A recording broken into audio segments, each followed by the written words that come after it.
बच्चों motion under gravity चल रहा था, कुछ सवाल हमने किए थे, 2-4 सवाल और करेंगे, है ना। और फिर आज हम लोग ग्राफ भी स्टार्ट करेंगे।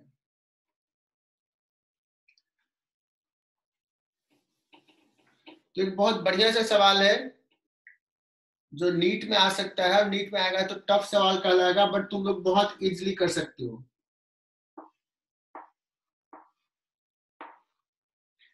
लेट्स किसी बॉल को ना हम थ्रो किए, किसी बॉल को थ्रो किया u स्पीड से, सो ball will rise, go up up up, एक पॉइंट तक जाएगा और फिर वापस आ जाएगा। And you know that total time is how much? Time of flight is 2u/g. अब सवाल ऐसे दिया रहेगा कि सपोज तुम इस पॉइंट को देख रहे हो, यहां पे ये बॉल ऐसे जा रहा है, it will cross this particular point P. Let's it cross P at time t1. तुमने देखा t का 0 पे अपना क्लॉक स्टार्ट कर दिया, स्टॉप वॉच, देखा ये बॉल इस पॉइंट पे t1 टाइम पे आया, अभी क्लॉक वॉच स्टार्ट ही है, चल रहा है। फिर देखोगे कि ये बॉल यहाँ पे फिर से एक टाइम पे आया, और वो टाइम सपोज t2 है। दैट मीन्स इस पर्टिकुलर हाइट पे वो 2 बार अपीयर हो रहा है, किस किस टाइम पे? t1 टाइम पे और t2 टाइम पे। तो तुम्हें निकालना है कि u बताओ, और ये भी नहीं दिया हुआ, ये हाइट भी नहीं दिया हुआ है। सो u अननोन, h अननोन, सिर्फ t1 t2 दिया हुआ है, और पूछा गया है कि फाइंड हाइट, फाइंड u। तो मैं सवाल लिख रहा हूं, और सुनना बच्चों, हम यहाँ पे कोई भी पॉइंट लेंगे वो 2 बार अपीयर होगा, अलग अलग टाइम पे अपीयर होगा। जैसे सपोज मैं कहूं कि यहां से जा रहा है, ये 3 सेकंड पे यहाँ अपीयर हुआ, और फिर यहां से अभी स्टॉप वॉच चालू है, एंड देन यहां तक आने का टाइम सपोज 6 सेकंड है। तो ये इंफॉर्मेशन दिया रहेगा, and then you have to find u। So लिख लो सवाल।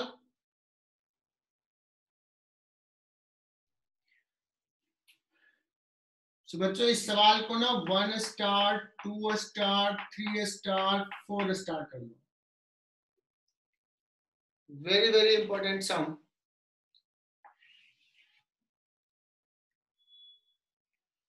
A ball is thrown up with some velocity u. It appears at certain height h twice at time.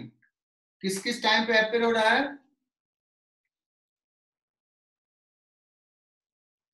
At time t1 equal to 3 second and t2 equal to 9 second. Then find u and also the height h.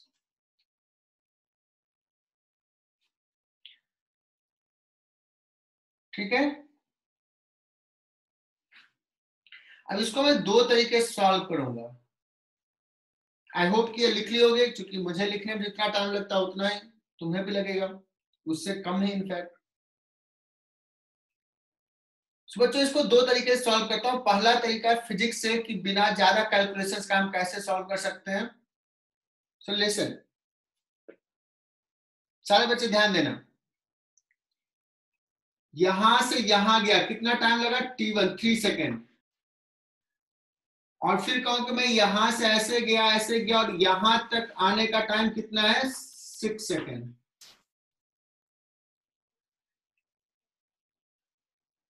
लेकिन यहां से आने का time तो दिया नहीं है। सो हम ये कह सकते हैं कि जितना टाइम यहां से यहां जाने का है, यहां से आने का उतना ही टाइम होगा, बिकॉज जाते समय इस पॉइंट पे जो वेलोसिटी था, आते समय इस पॉइंट पे उतना ही वेलोसिटी अपोजिट डायरेक्शन में, वैसा ही मोशन है यहां से यहां का। अब जाते समय आते समय, क्योंकि तुम्हें पता है कि ये u से यहां थ्रो किया तो ये यहाँ पे u से वापस आता है।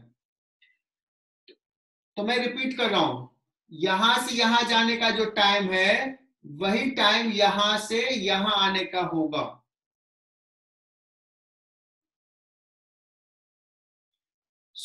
अब मैं उल्टा कर रहा हूं, यहां से ऐसे गया ये 6 सेकेंड और यहां से यहां आया 3 सेकेंड। सो कैन वी से कि t1 plus t2, that means this t2 plus t1 that is time of flight. इतना समझ में आ गया तो क्वेश्चन सॉल्व हो गया बच्चों। 6 प्लस 3 प्लस 6 और टाइम ऑफ फ्लाइट कितना होता है 2u अपॉन g। यार कितना आसान हो गया, 9 into g 10 divide by 2 that is equal to u आ गया, u आ गया 45 मीटर पर सेकेंड। सिर्फ ये समझना था। T2 9 नहीं है, अगर ये 9 है तो यू कैन राइट हियर 9। शायद मैंने ये बोला था तो क्या हो जाएगा 12।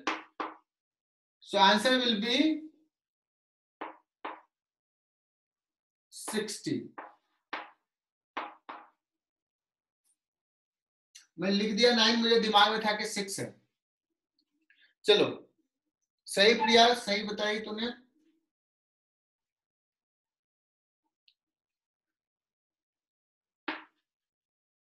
ओके अब कहोगे सर आपने तो ये h भी पूछा है, how to find h। So h equal to क्या है, इसका डिस्प्लेसमेंट है कितने सेकेंड का 3 सेकेंड का। तो ये 3 सेकेंड का डिस्प्लेसमेंट है बच्चों, तो हम लोग क्या कहेंगे यहाँ पे h is equal to ut, u हमें निकाल लिया 60 इंटू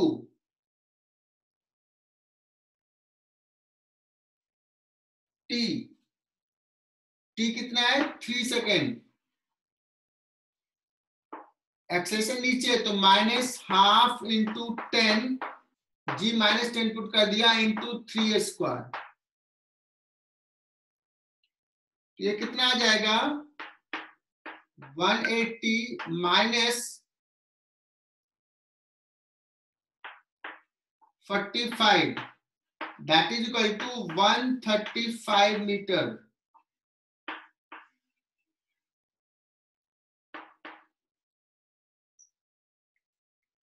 कैलकुलेशन सही किया ना।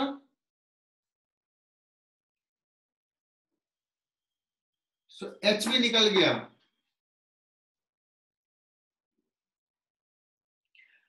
अब सुनना, कहानी यही खत्म नहीं हो रही है,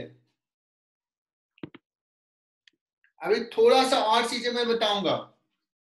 अगर मैं पूछ दूं कि इस पॉइंट को ये किस वेलोसिटी v से क्रॉस किया है, सारे बच्चे ध्यान से सुनना, यहां पे किस वेलोसिटी v से क्रॉस किया है।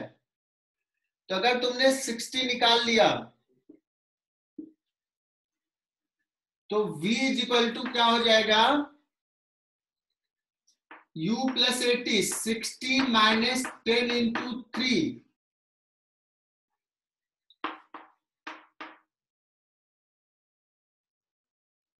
That is equal to plus 30 meter per second. ये एसेंट जर्नी में है, इतना से क्रॉस करेगा, लेकिन अगर 9 सेकंड पे निकालोगे तो -30 आ जाएगा, यू कैन चेक।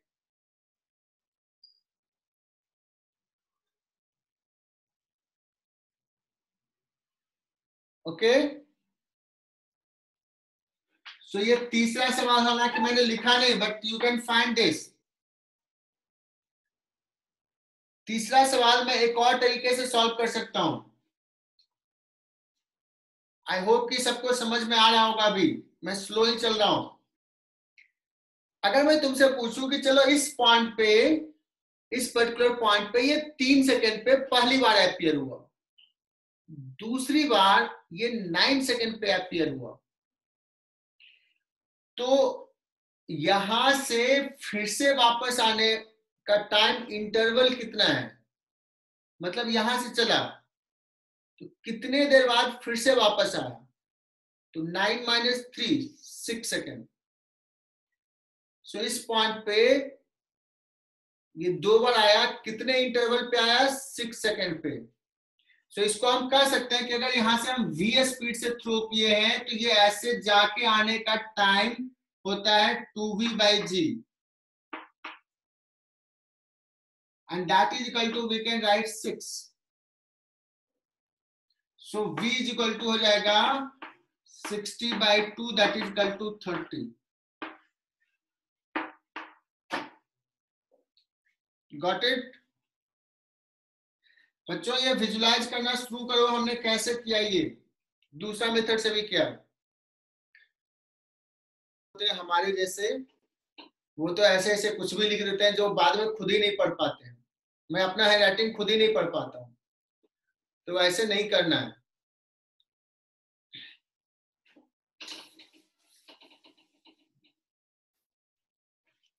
चलो तो इसी को एक और तरीके से देखते हैं। हमने कहा कि इस पॉइंट पे 2 बार अपीयर हुआ h हाइट पे, तो मैथमेटिक्स से लिखते हैं कि चलो हमारा डिस्प्लेसमेंट क्या है, h। मैंने कहा h हाइट पे 2 बार अपीयर हुआ, तो h इज इक्वल टू क्या लिखूंगा, ut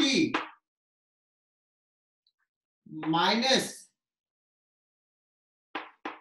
हाफ g/t²। माइनस क्यों लिखा, acceleration is minus, acceleration is minus लिख दिया। ये इक्वेशंस तो है, s is equal to ut plus half t²।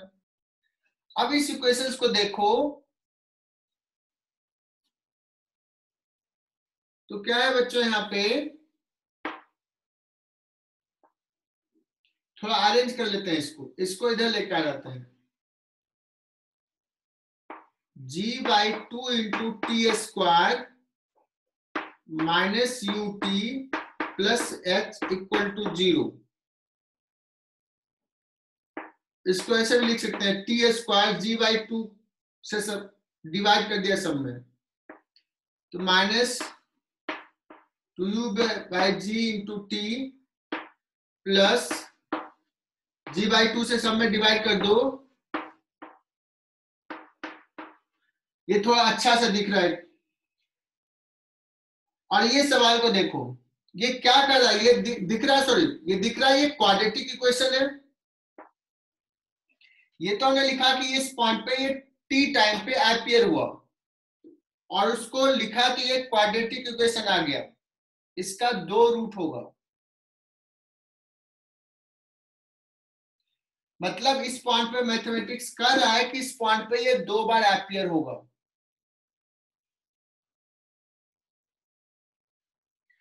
वो 2 बार जो एपियर होगा, 2 रूट है, वो रूट इसका t1 t2 है। t1 and t2 are roots. Physics में भी हमने सवाल में ही कहा कि 2 बार एपियर हुआ है, तो वो इसका रूट है, और हमें पता है रूट्स का summation alpha plus beta. Alpha plus beta क्या होता है बच्चों, -b/a, पढ़े हो, -b/a 2u/g। यही हमने फिजिक्स से बताया, मैथमेटिक्स ने बहुत आसानी से बता दिया है।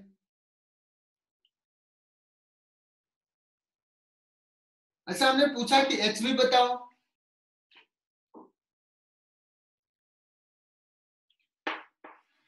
कौन सर h निकालना था, देखो यहां से और आसानी से आ जाएगा।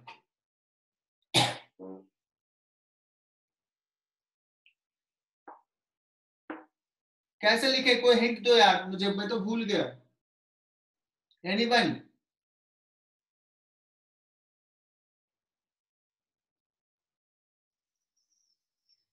किसी को कुछ आइडिया लग रहा है h कैसे लिखे,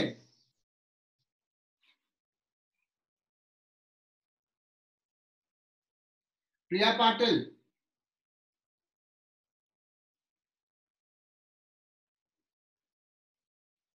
h कहाँ है, यहाँ है, कुछ सी से रिलेटेड फॉर्मूला क्वाड्रेटिक इक्वेशन में पढ़े हो? Alpha into beta equal to C by A. बहुत बढ़िया तनिष्का, बहुत बढ़िया, बचा ली तुमने तो। Alpha into beta T1 into T2 that is equal to, वो बताइए सर, सी बाई ए होता है। सी कितना है? 2h बाई जी। सो यहां से h निकल जाएगा g by 2 into T1 T2। देखो कितना सुंदर है मैथमेटिक्स, ऐसे ऐसे सॉल्व कर दिया। देखते हैं हमारा जो आंसर आया था पहले वो मैच कर रहा है कि नहीं। g बाई 2 इंटू,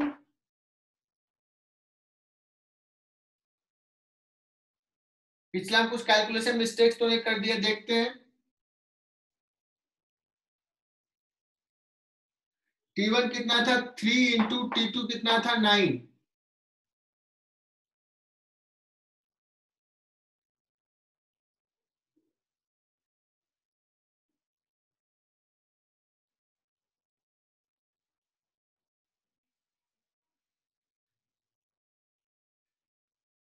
कितना आ रहा है ये? 5 इंटू 3 इंटू 9, 135। उसमें भी वही आया था। Second sum, a ball is thrown upward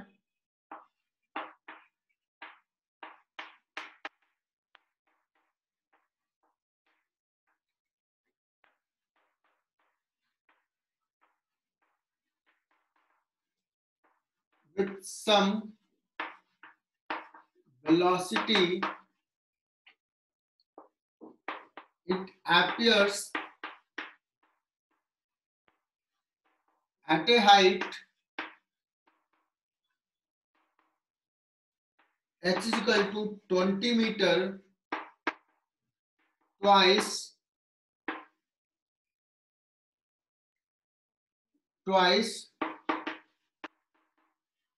in the interval of 3 seconds.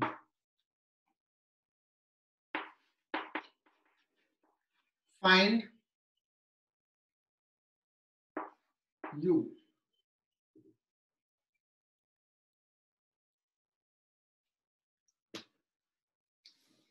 अब देख रहा है उससे थोड़ा ये डिफरेंट सवाल है।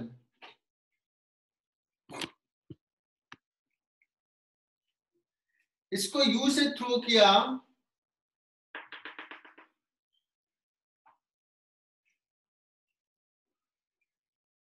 और यहां पे दे दिया है कि 20 मीटर पे 2 बार एपियर हुआ। हालांकि किसी भी हाइट पे 2 बार एपियर होगा जो मैक्सिमम हाइट से कम हो। एंड पिछले सवाल से क्या डिफरेंस है? पिछले सवाल में वो दोनों टाइम दिया था कि T1 पे अपियर हुआ और T2 पे, बट यहां पे कहा नहीं, इंटरवल दिया है। इंटरवल दिया है कि यहां पे जब अपियर हुआ तो फिर से ऐसे करके वापस आने में जो लगा है वो 3 सेकेंड लगा है।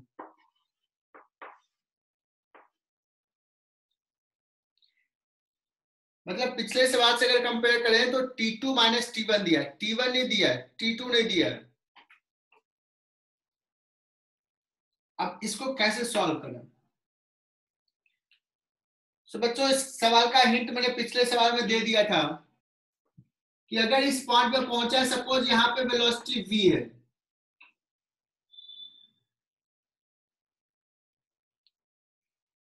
और मैं ये कह रहा है कि यहाँ पे v अगर है और ये ऐसे जाके आने का टाइम 3 सेकेंड दिया है, it appears twice in the interval of 3 seconds. So what comment can you do on v?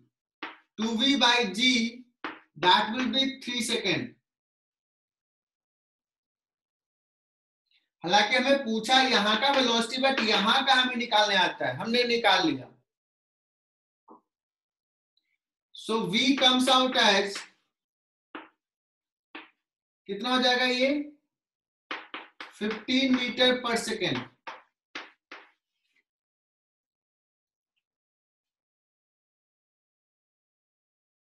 लेकिन पूछा तो यू है, सो ये हमने निकाल लिया। और ये डिस्टेंस 20 पता है, क्या हमें यू निकल जाएगा?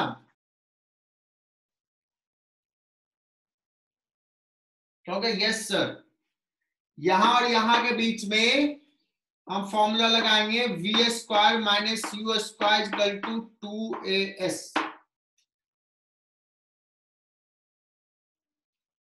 यहाँ का वेलोसिटी पता है, मतलब v पता है 15 स्क्वायर, u नहीं पता है, u स्क्वायर लिख दिया।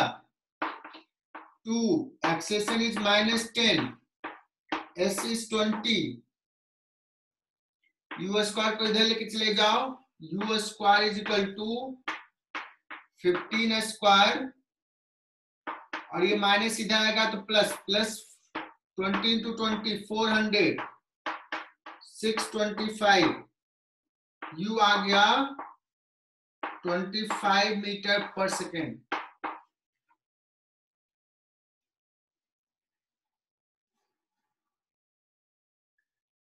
So again, this is important sum. So you're gonna start, make a start, 3 star for this sum.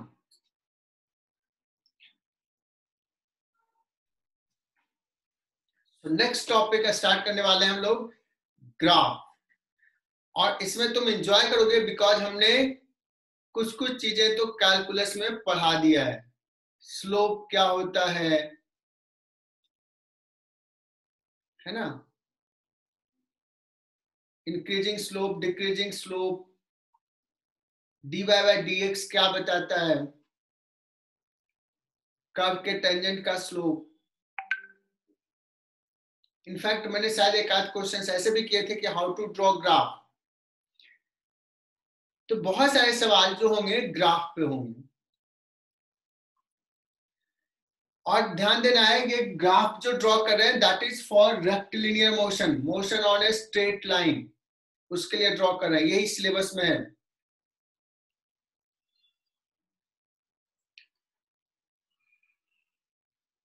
तो बच्चों इसके लिए तैयार हो जाओ, और इसका एकदम से सोचो कि ये बहुत अच्छे से इसको सीखना है। आयुष यादव अभी तक सही चल रहा है? तो वैसे ग्राफ में पढ़ना क्या है, तो ग्राफ जो ड्रॉ करेंगे, दो वेरिएबल के साथ ग्राफ ड्रॉ करेंगे, और उस ग्राफ को हमें इंटरप्रेट करना है, उस ग्राफ को समझना है, उस ग्राफ में क्या कह रहा है। वेलोसिटी है तो कैसे चेंज हो रहा है, वेलोसिटी कांस्टेंट है, कितना डिस्प्लेसमेंट होगा, एक्सेलेरेशन कितना है। एक तो मैं लैंग्वेज में लिख देता हूं, उसके जगह पे वो ग्राफ दे दिया। और ग्राफ इसलिए भी पढ़ते हैं क्योंकि ग्राफ से ना विजुअलाइजेशन होता है। एक सेकंड में अगर ग्राफ देख लोगे तो तुम बता दोगे अच्छा मोशन ऐसा है। अगर उसी चीज को लैंग्वेज में लिखा हुआ है, इक्वेशंस में लिखा हुआ है, तो बहुत टाइम लगेगा, उसको देखना पड़ेगा। तो ग्राफ इसलिए इंपॉर्टेंट है कि ग्राफ में कोई चीजों को हमने दे दिया तो हमें बहुत जल्दी समझ में आ जाता है, एक इम्पैक्ट जनरेट होता है माइंड पे कि, और याद भी रह जाता है। तुम कभी कभी देखते होगे, तुम लोग तो अभी नहीं देखो, कुछ प्रेजेंटेशन भी देना होता है। इनफैक्ट इट्स नॉट कि काइनेमेटिक्स किसी भी चीज का, तो ग्राफ ड्रॉ करके दिखाते हैं। जैसे कोई कंपनी घाटे में जा रही है, फायदे में जा रही है, कितना जा रही है, तो उसका ग्राफ ड्रॉ करता है, हमारा कैसे प्रोसेस हो रहा है, क्या चीज हो रहा है। सो एक सेकंड में वो पूरा विजुअलाइजेशन हो जाता है। ठीक है, तो अभी हम लोग काइनेमेटिक्स के लिए ग्राफ ड्रॉ करेंगे। हमने बताया था ग्राफ ड्रॉ करता है, एक इंडिपेंडेंट वेरिएबल को यहां रखते हैं, डिपेंडेंट वेरिएबल को यहां रखते हैं, और तुम्हें पता है टाइम जो है वो इंडिपेंडेंटली वेरी करेगा। तो कोई पार्टिकल है, कोई पार्टिकल मूव कर रहा है, उसका पोजीशन टाइम के साथ चेंज हो रहा है। तो मैं टाइम को एक्स एक्सिस पे रखा और पोजीशन को वाई एक्सिस पे रखा, तो इसको कहेंगे position versus time graph.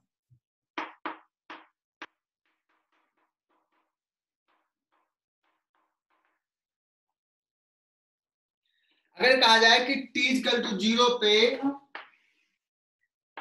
t equal to 0 पे सपोज पार्टिकल का एक्स कोऑर्डिनेट 0 है तो मैं यहां लिखूंगा position 0, t equal to 1 second पे सपोज यहां आ गया सब कहीं पे यहां आ गया, t इक्वल टू 1 सेकेंड पे s सपोज 2 मीटर हो गया, यहाँ 2 मीटर पे ड्रॉ कर दिया। ऐसे ही डिफरेंट टाइम पे डिफरेंट है, सपोज ऐसा कुछ ग्राफ आ गया, ये कहेंगे कि s वर्सेस टाइम का ये ग्राफ है। अगर ये ग्राफ दिया हुआ है और मैं पूछूं इस ग्राफ से बताओ कि इस पर्टिकुलर टाइम पे इसका पोजीशन क्या होगा, तो तुम कहोगे सर इस पर्टिकुलर टाइम पे इसका पोजीशन ये होगा, ये अगर ये ग्राफ दिया हुआ है।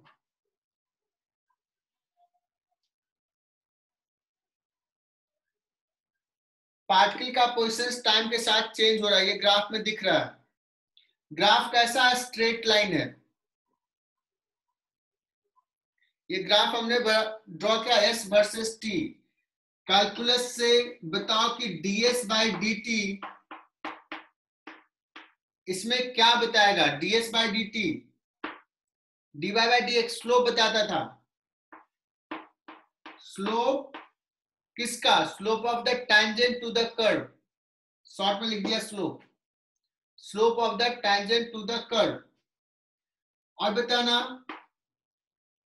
कि हमने तो डिफाइन किया है ds बाई डी टी को, हमने क्या डिफाइन किया है काइनेमेटिक्स में, हमने डिफाइन किया है ds बाई डी टी को वेलोसिटी। तो s वर्सेस t ग्राफ में वेलोसिटी कैसे बता सकते हैं, तो कहेंगे जो कर्व है, कर्व पे मैं टेंजेंट ड्रॉ करूंगा और उस टेंजेंट का जो स्लोप होगा वो स्लोप वेलोसिटी बताएगा। तो ये तो स्ट्रेट लाइन है, यहाँ पे टेंजेंट, यहाँ पे टेंजेंट, यहाँ पे टेंजेंट सब सेम ही है। कितना है ये,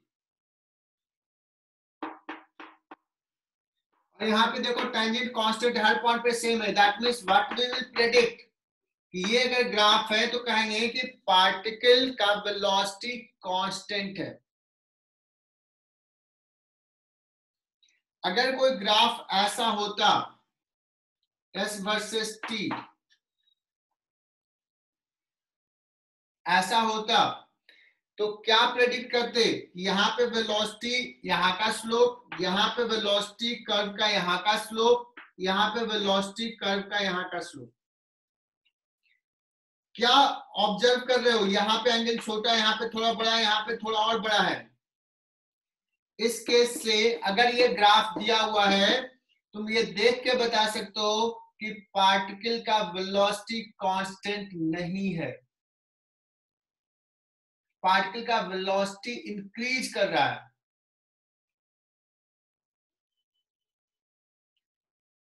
मतलब पार्टिकल का एक्सेलरेशन जीरो, एक्सेलरेशन कुछ है,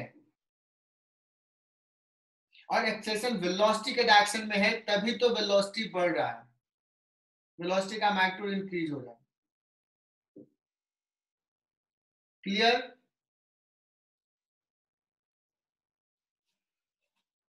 सो क्या ये समझ में आया बच्चों? अगर s वर्सेस t ग्राफ ये दिया हुआ है, इसमें क्या कहेंगे, वेलोसिटी इज इंक्रीजिंग।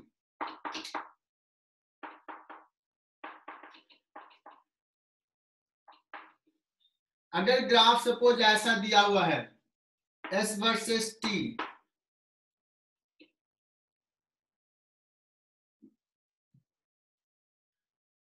सो जो कैलकुलस पढ़ चुके हो, देखो यहाँ पे स्लोप ये है, यहाँ पे स्लोप थोड़ा कम हुआ, यहाँ पे स्लोप और कम हो गया,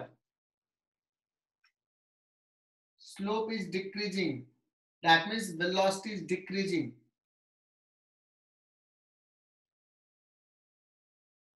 इसी को बोलते हैं इंटरप्रिटेशन। हम यहां से ग्राफ को देख के हम ये बता रहे हैं।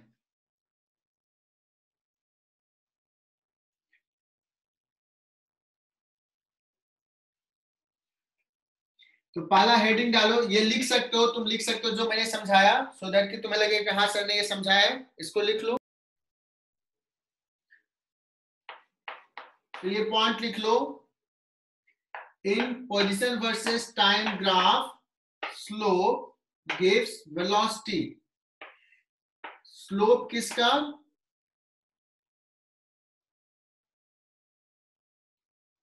कर्व के टेंजेंट का slope.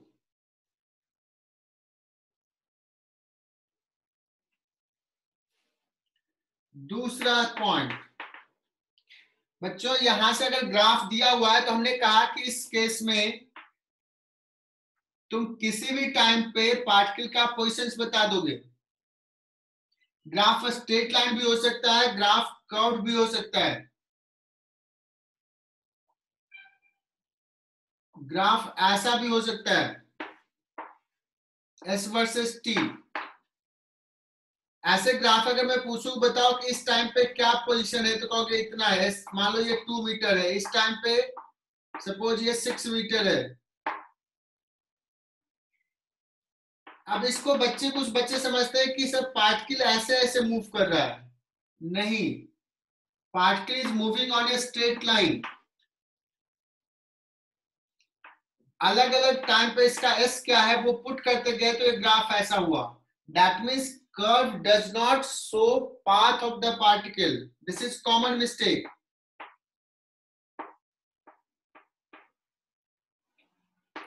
Curve is not path of the particle।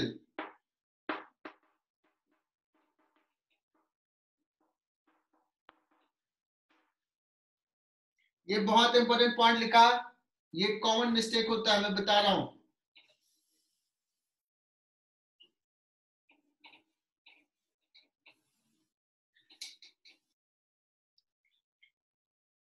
दूसरा पॉइंट ये हो गया, ये मेन कॉन्सेप्ट। अब समझने वाली बात, पोजीशन वर्सेस टाइम ग्राफ या डिस्प्लेसमेंट वर्सेस टाइम ग्राफ दोनों ऑलमोस्ट सेम ही है, एक ही चीज है,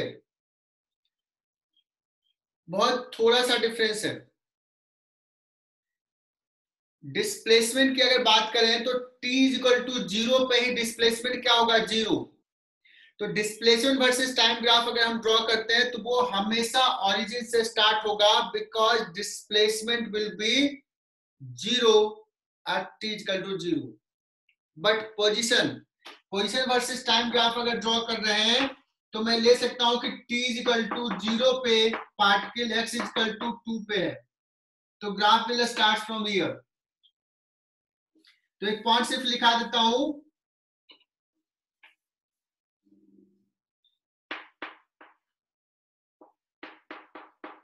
position versus time and displacement versus time graph will be same, only difference is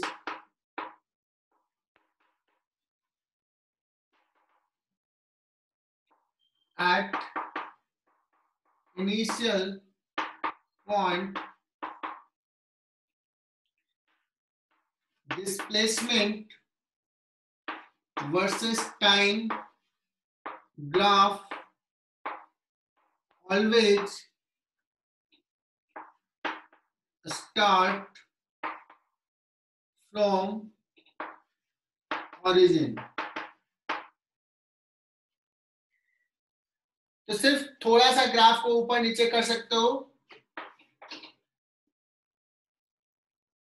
position versus time graph यहां से भी स्टार्ट होगा, but nature will remain same exactly.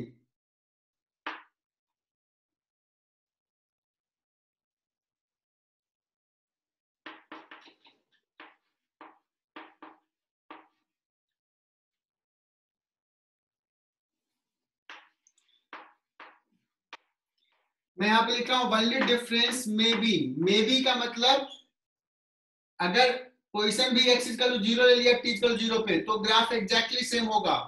अगर नहीं लिया, ओरिजिन कहीं और चूज किया, तो जस्ट इनिशियल पॉइंट पर डिफरेंस आएगा। Nature will remain same. अगर किसी को इस लाइन में दिक्कत है तो चिंता मत करो, ये अपने आप क्लियर हो जाएगा। ये बहुत छोटा सा पॉइंट है। कुछ सवाल लूंगा तो क्लियर हो जाएगा ये।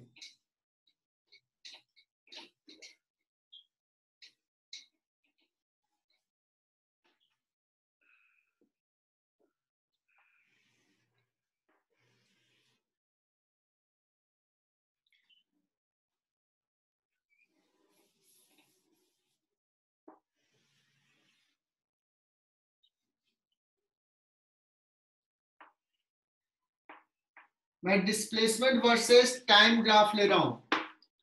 Time is in second, displacement is in meter.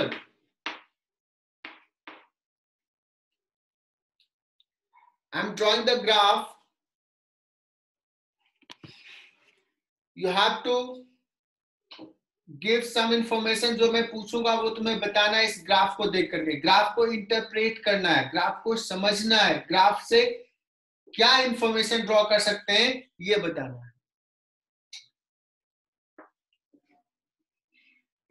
So this is graph.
तो बच्चों ये हमने अभी डिस्प्लेसमेंट वर्सेस टाइम या पोजीशन वर्सेस टाइम सेम ही रहेगा, ये ग्राफ ड्रॉ किया.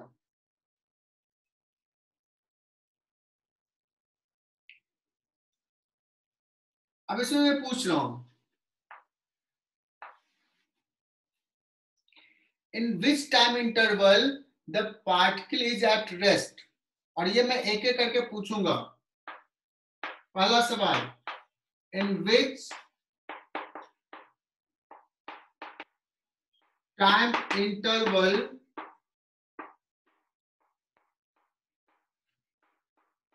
particle is at rest. So बच्चों टाइप करो. अब सुनना, हमने पूछा 6 सेकेंड पे वेलोसिटी, मतलब मुझे 6 सेकेंड पे कर्व के टेंजेंट का स्लोप निकालना है. तो मुझे पता है कि ये पॉइंट पे जो स्लोप है वही यहां पे होगा, वही यहां पे होगा. 5 से लेके 7 सेकेंड तक तो स्लोप कांस्टेंट है, सेम ही है. ये स्ट्रेट लाइन, यही होगा टेंजेंट. इस स्ट्रेट लाइन का स्लोप मतलब ये एक्स एक्सिस से कितना एंगल बना रहा है, ये थीटा. थीटा 2 लिख देता हूं. सो बच्चों देखना, हम लोग इसका स्लोप क्या कहेंगे, दिस बाय दिस. और ये क्या है 6 और ये 8, ये हो गया 2. ये भी कितना है 2 सेकेंड. ये 2 मीटर, ये 2 second. So slope is equal to 2 meter by 2 second, that is 1 meter per second.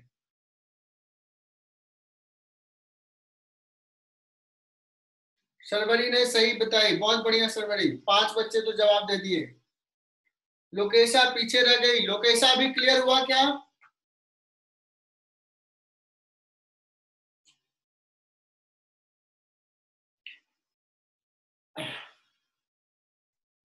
अब मैं छोटा सा सवाल तुम लोगों से पूछता हूं कि 7 से 10 सेकेंड के इंटरवल में मैं 8 सेकेंड पूछ दूं, 9 सेकेंड पूछ दूं, 7.5 सेकेंड पूछ दूं, जो भी वेलोसिटी है वो कांस्टेंट है. क्या वो वेलोसिटी पॉजिटिव है या निगेटिव है?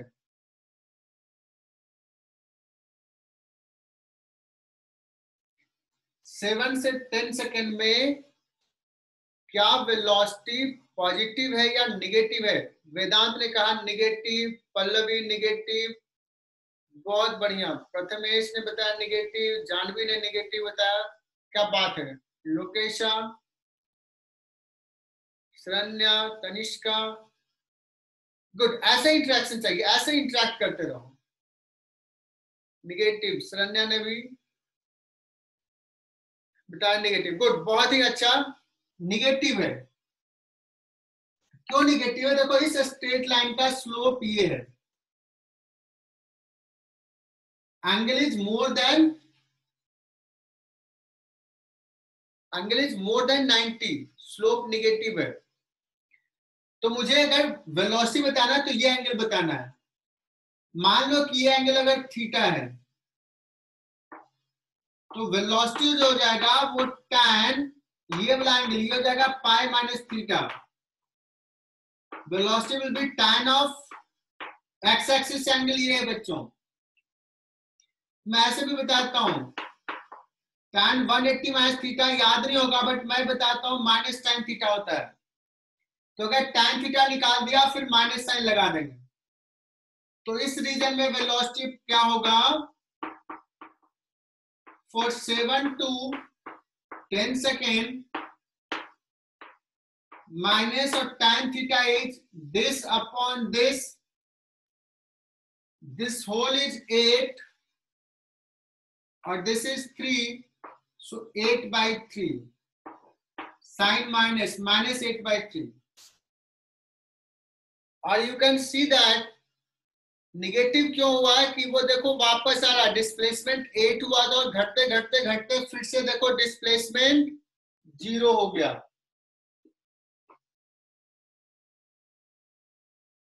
समझ में आया?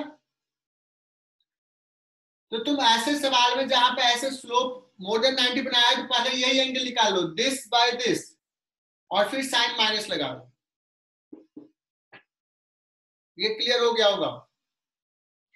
सो अगर मैं किसी पॉइंट पे पूछूं सवाल, एग्जाम टेस्ट लूंगा, पूछूंगा 8 सेकंड पे वेलोसिटी बताओ, -8/3, 9 सेकंड पे वेलोसिटी बताओ, -8/3, 7.5 सेकंड पे वेलोसिटी बताओ, यही होगा। लेकिन कुछ बच्चे इसको अभी तक विजुलाइज नहीं किए होंगे। इस ग्राफ को मैं समझाता हूं कि ये ग्राफ क्या कह रहा है। देखना यहां से, समझना।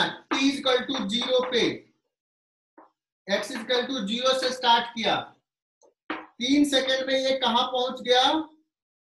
3 सेकंड में ये पहुंच गया 6 मीटर पे, और किस वेलोसिटी से चला है? 2 मीटर पर सेकंड से।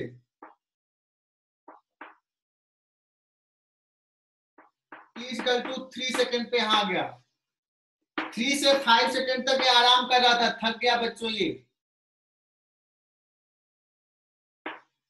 3 सेकंड से 5 सेकंड तक ये यहीं पे रहा रेस्ट में, इसीलिए तुमने कहा रेस्ट में रहा।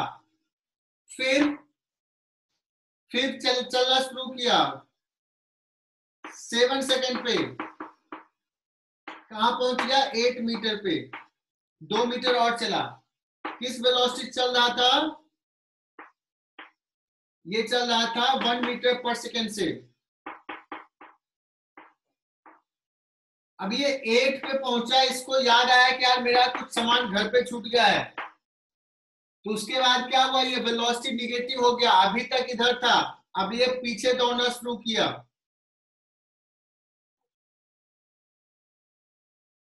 और फिर से डिस्प्लेसमेंट 0 हो गया, मतलब वहीं पे आ गया। ये जो वापस आ रहा है वो किस वेलोसिटी से आ रहा है? वापस आ रहा है मैग्नीट्यूड 8/3, डायरेक्शन इधर, इसलिए माइनस। ये पूरा मोशन समझ में आया? इसी मोशंस को एस वर्सेस टी ग्राफ में ऐसे दिखाया।